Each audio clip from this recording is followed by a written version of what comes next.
Hello everyone, Jurassic Man here, and today we're going to be doing a review of another Wave 2 figure, the Roarivores Ankylosaurus. Epic. Now this is one of the figures I've been waiting for ever since I saw them in the toy fair, in the little display area they have for all the figures. And of course the Ankylosaurus seems to be one of the most good looking Roarivores I've seen in that scene.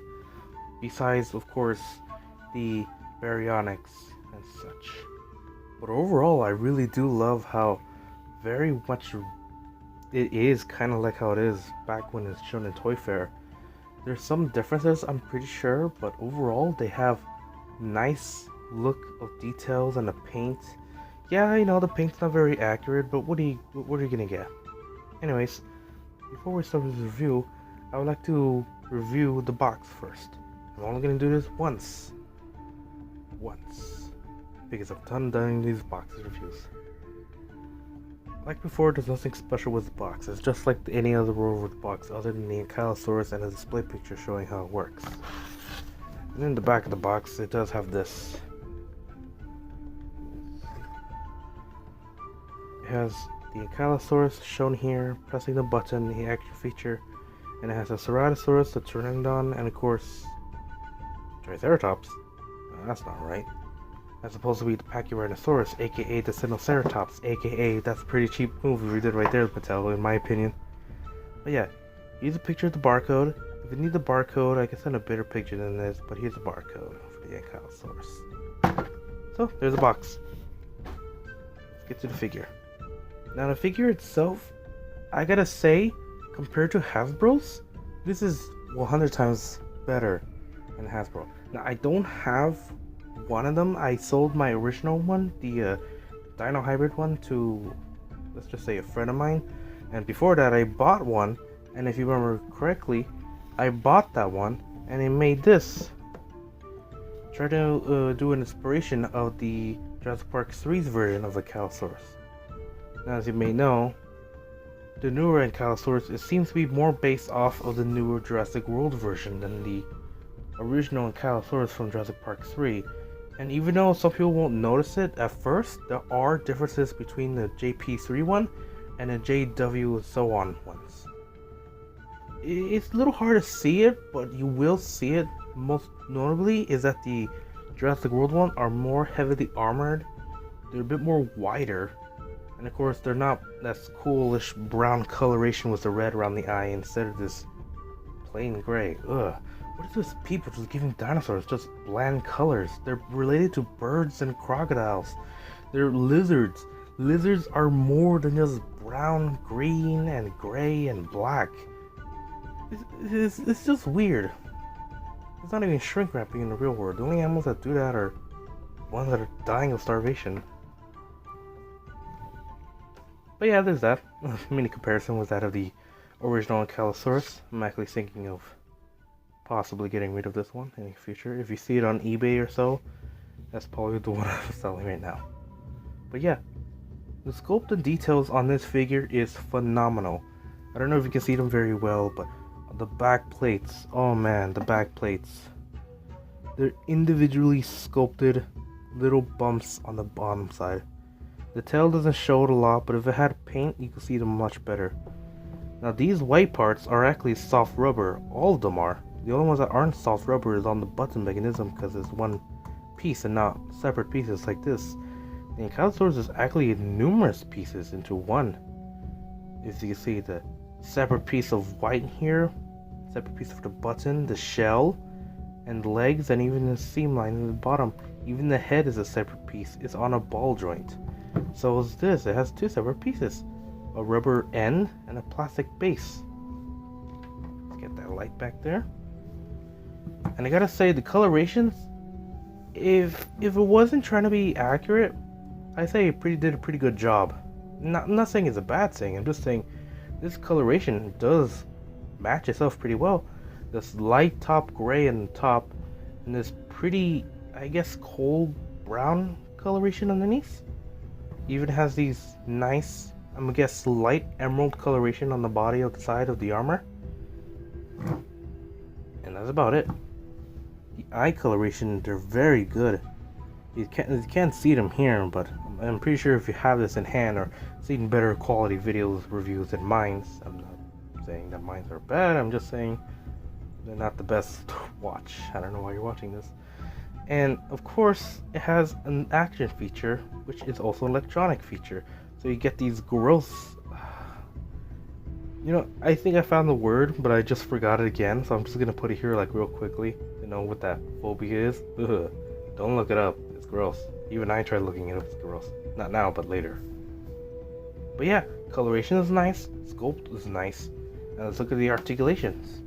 Now, my bad flaw about my Ankylosaurus is that its arms are very, very loose. You can see here. They're very loose.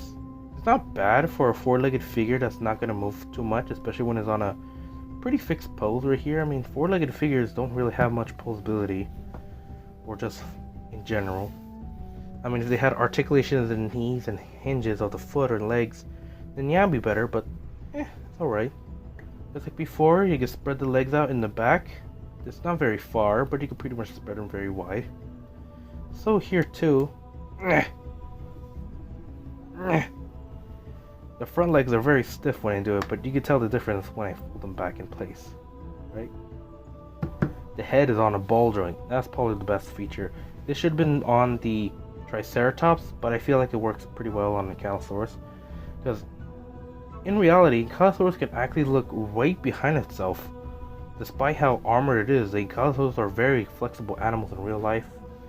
But of course here, since this is a toy and very limitation, it's not very flexible. You could go all the way around. It's basically a full ball jointed motion right here, as you can see here. Tail is not articulated. It has this part of the feature, but you can swing it around like this. So that tail action feature doesn't work for you. It does that. There's also the base of the tail can swivel, but I'm a little afraid that I might break that rubber. I mean, I have done it before on a little kid's toy. Ooh, I feel so bad at saying that, but I have done it before because I saw the tail on the little baby raptor toy was articulated, but instead I just ripped it off, and well, I gotta buy a new one. But yeah, sculpt amazing, paints pretty good, contrasts with itself. There we go, contrast, that's the word. And articulations very limited, but it's an alright range for a toy this small and this good in details and color wise. So let's get to the action feature. I figure it's best to show us something kind of like this when it comes to showing the action feature, mainly because it's not very, how do you say, it doesn't look very good on the side. I'm not saying it's bad, I'm just saying it's better to experience how this feature works from looking from the top. So there's a button right here. It's pretty obvious. It has a pretty seamless line out here. There's also the spikes here of the rubber variation here on the sides and the top. But all you do is you press a button down and the Ankylosaurus swings his tail around. And it makes 4 noises. I've counted already. 4 noises, distinct noises.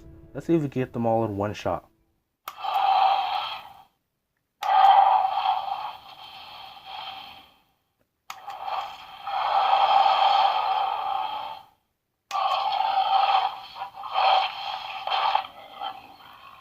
Well, my luck. But yeah, the tail would swing side to side, and there is a snap noise that you do hear when you make the button.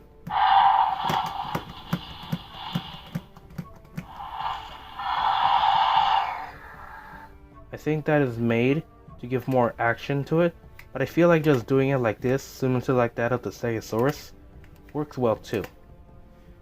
And while we get that, let's get to the first comparison. And that's of course Alan Grant, who's going to be our test subject. Sorry Alan, but I couldn't get the other ones because they're trapped right underneath the Allosaurus. You would know if you had to show a picture of them in one place. But yeah, this is how you do it. But in the meantime, let's just get a short accurate comparison, and then we'll do the rest later on. So yeah, compare that to an actual Ankylosaurus. I gotta say, it's somewhat accurate, maybe a bit too small, but I don't know, there's plenty of pictures out there that shows that Ankylosaurus to be a bit bigger. Our next comparison is the Roarivores Triceratops, and from the looks of this, I'm pretty sure they're not much of a scale with the end. They're not pretty much in scale with the human figures. at all. They're just pretty small. Next we have the Action Attack Stegosaurus, a distant cousin to Ankylosaurus if I know my knowledge of dinosaurs a bit well. And just like so, their action feature works well if you just swing the body itself. Next is the Suchomimus, a recent reviewed figure, and I personally think this Suchomimus is way too big to be in scale with this Ankylosaurus, though I disagree. Then, we have the Chomping T-Rex, which I feel like is the only T-Rex that could be in scale with some of these dinosaurs, considering that, well, naturally T-Rex is only like, their bellies touch the top of human heads, 6 feet tall to be exact. And of course, Rexy herself is pretty big of a toy, this ration throw, obviously. And we can't have any Ankylosaurus review of a Jurassic World figure without showing the Indominus Rex. Literally one of the first things killed of a dinosaur. And honestly that shows how powerful this creature and how smart it is. Because basically everyone's knowledge of Ankylosaurus is always the living tank of the Cretaceous or the dinosaur era. And the fact that Indominus Rex could take it down with ease was to say that maybe if it wasn't for Blue, and as a matter of fact, Rexy would have just died right there, showing how powerful this Indominus Rex is. So what score would I give the Roarivores and Ankylosaurus? Well, as I pointed out, it has very great details, the paint contrasts with the rest of the body. Its action feature is pretty good in a way. I'd like to do it manually in my own self, I don't know. And of course the articulations are a bit loose on mine, but that's just mine. So, if I had to give a score, I would literally get us a 4.5 out of 5. Mainly, the least score I have to give is probably the way it is. I mean, it's kind of, how do you say, small for an Ankylosaurus. I know, these Roarivore toys are not very much in scale with their real-life counterpart. Which is kind of a downer in my opinion, but then again, who says the judge? Just like many of the Roarivores, the Ankylosaurus is between $13 to $15 depending on where you're getting it. I got mine for $15 on Target. Probably shouldn't be a good choice because Target's not very good at stocking, and of course Walmart's having his rollback sale currently. Maybe who knows how long with the review, but hopefully you can find one cheap. I mean, if you got Amazon, if you have like a certain gift card, you can get it for $10 like the next figure I'm actually going to review next week. So get ready for that. So, anyways, if you guys like this review, remember to like, comment, and subscribe, and see you guys next time.